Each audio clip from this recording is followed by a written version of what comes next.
عورت کی روحانی زندگی بیسیکلی کیسی ہونی چاہیے، وہ اللہ کی تلاش کیسے کرے اور وہ استاد کیسے ڈھونڈے اور اس کو اس معاملے میں کیا کرنا چاہیے. تو اس کا جواب میں نے اپنی کتاب خود سے خدا تک میں شروع کا ہی جو اس کا ابتدائیہ تھا، جو کک سٹارٹر تھا، اس میں دیا کہ نفس انسان کا کوئی بھی جینڈر نہیں ہوتا، کوئی جنس نہیں ہوتی ہے. انسان کا جو نفس ہے وہ جینڈر لیس ہے، وہ نہ تو مرد ہے نہ عورت ہے. اس کے ثبوت کے طور پر میں سب سے پہلے قرآن پاک سے ایک آیت آپ کی خدمت میں پیش کروں گا. مجھے بہت سے لوگوں نے کہا کہ جی اگر سورہ نساء نکال دی جائے تو اتنی زیادہ خواتین سے بات چیت ہوئی نہیں ہے، اللہ تعالیٰ براہ راست مخاطب نہیں ہوا. تو اب حیرانی کی بات یہ ہے کہ اللہ تعالیٰ نے سورہ نساء شروع کی آیت سے کی ہے، اس پر آپ ذرا غور کیجئے. پہلی آیت ہے سورہ نساء کی، اعوذ باللہ من الشیطان الرجیم، بسم اللہ الرحمن الرحیم. یا ایہا الناس اتقوا ربکم الذی خلقکم من نفس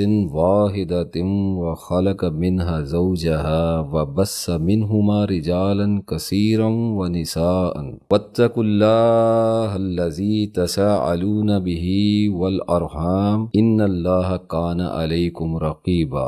تو فرمایا یا ایہا الناس، اے لوگو اپنے رب سے ڈرو. یا ایہا الناس اتقوا ربکم الذی، اپنے رب سے ڈرو. خالقکم، جس نے پیدا کیا تمہیں، من نفس واحدۃ، جس نے تمہیں پیدا کیا ایک نفس سے. اب اس کا ترجمہ، اب میرے پاس وہ اسلام 360 سب کھلی ہوئی ہے اور میں اس کو دیکھ رہا تھا، پہلے بھی دیکھ چکا ہوں کہ اکثر جو ہیں مفسرین انہوں نے اس کا ترجمہ ایک جان سے کیا ہوا ہے، جبکہ نفس کا جو مطلب یہاں پر لیا گیا ہے، میں اس کی تفصیل میں تو نہیں جاؤں گا کیونکہ یہ میرا دائرہ کار نہیں ہے، لیکن میری اپنی انٹرپریٹیشن میں اس کا مطلب سائیکالوجی ہے. اور اس کا دوسرا مطلب بھی بنتا ہے کہ ایک جان سے پیدا ہے، آدم علیہ السلام سے ہمیں پیدا کر دیا، اور اس کے بعد پھر اس میں سے اللہ تعالیٰ نے فرمایا اسی میں سے اس کا جوڑا پیدا کیا، یعنی حضرت حوا کو پیدا کر دیا، اور ان دونوں سے کثرت سے مرد اور عورت پھیلا دیے. اب یہ جو نفس واحد کا ذکر کیا ہے، اس کا مطلب یہ ہے کہ ایک سائیکالوجی پر پیدا کیا. اللہ تعالیٰ کی آیات کے بہت سے مطالب ہوا کرتے ہیں جو ہر انسان پر اس کے علم کے درجات کے حساب سے ہی کھلتے ہیں. اللہ اکبر. بات کرتے کرتے ایسے موضوعات آ جاتے ہیں کہ دل کرتا ہے اصل موضوع چھوڑ دیا جائے اور یہاں پر ہی رک جائے اور آدمی پھر بولنا شروع کرے. بہرحال چھوڑتے ہیں، آگے چلتے ہیں،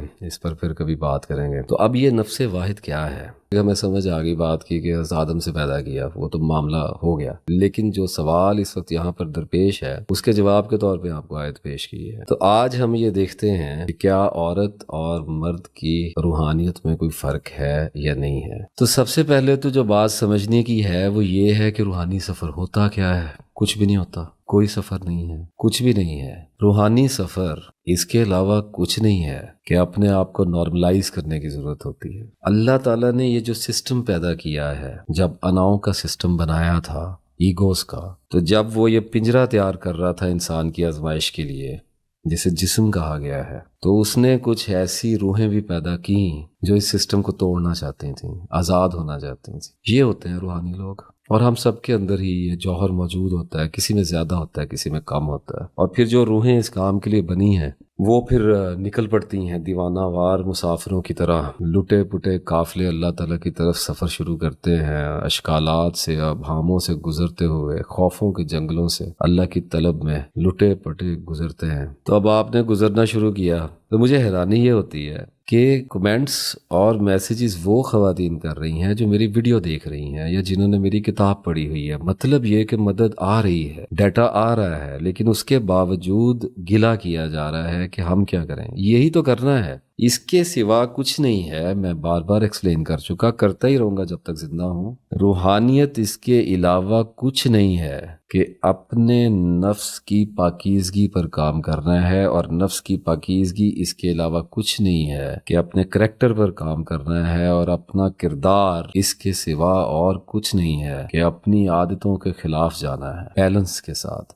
شدتوں میں نہیں، تشدد کے ساتھ نہیں، زور مارتے ہوئے نہیں، حکمت کے ساتھ، ایک بہترین حکمت عملی جو اعلیٰ درجہ کے علم سے لیس ہو، اس کے ساتھ جانا ہے. آپ کو ایک بات ہوں، جذباتی لوگ پھر گرا کرتے ہیں بہت جلدی، اور پھر تل ملاتے ہیں، پڑے رہتے ہیں زمین پہ کئی کئی سال تک، پھر آہستہ آہستہ عقل آتی ہے، وقت لگنے سے عقل آتی ہے۔ تو جب سفر شروع کریں گے تو کچھ چیزوں کی ضرورت پڑے گی، قرآن پاک پڑھنا ہوگا، قرآن پاک کا ترجمہ پڑھنا ہوگا، تفاسیر پڑھنی ہوگی، کس کی پڑھیں کیا پڑھیں آئی ڈونٹ نو، اپنے آپ کو سرچ کریں، کتنی تفسیریں ہوں گی اردو میں، پڑھ لیں، کتنا ٹائم لگتا ہے، بچے ہیں، گھر کے معاملات ہیں، وقت نکالیں، راتوں کو جاگ لیں، ایک ایک دو دو گھنٹے تین تین گھنٹے بھی اللہ کو نہیں دیے جاتے کیا؟ تو اس طرف کو نکلنا شروع کریں، اس کے ساتھ تسبیح کریں، اللہ تعالیٰ کو یاد کریں۔ کون سی تسبیح؟ آئی ڈونٹ نو، مجھ سے مت پوچھیں، اللہ تعالیٰ کے کسی بھی مبارک قسم کی تسبیح بنائیں، کسی بھی آیت مبارکہ کی تسبیح بنائیں، درود ابراہیم کی تسبیح بنائیں، کچھ بھی کریں، اللہ کو یاد کریں، اللہ کے رسول صلی اللہ علیہ وسلم کو یاد کریں، یہ کام کرنا شروع کریں۔ اپنی کسی ایک بری عادت کو پکڑ لیں، اس کے ساتھ جہاد شروع کریں، ایک نکال لیں نا بھیڑیا اپنے اندر سے باہر، لٹا لیں اس کو، لگ پتا جائے کہ روحانیت ہوتی کیا ہے۔ کسی نالج کی ضرورت نہیں ہے، کہنے کا مطلب یہ نہیں ہے کہ بالکل نہیں ہے، لیکن جس نے کام کرنا ہے اس کو اپنی پڑ جاتی ہے۔ کتابیں پڑھنے کا ایک وقت ہوتا ہے، مدرسے میں رہنے کا ایک وقت ہے، اور زندگی کے میدانوں میں اترنے کا بھی ایک وقت ہے، اور اسی طریقے سے جنگوں کے میدانوں میں اترنے کا بھی ایک وقت ہوتا ہے۔ جب وہ وقت آ جائے تو پھر آدمی کو چاہیے کہ وہ کود پڑے، نہیں کودے گا تو پھر دھکا دے دیا جائے گا، پھر اللہ تو نہیں ہٹے گا، اللہ تو کرے گا اپنا کام۔ تو کنارے پہ کھڑے ڈرتے رہیں گے تو کوئی نہ کوئی دھکا مار دے گا، تو جب وہ اس میدان میں اتارے گا تو ان چیزوں کی ضرورت پڑنی ہے جو آپ کو بتایا۔ پھر صبر،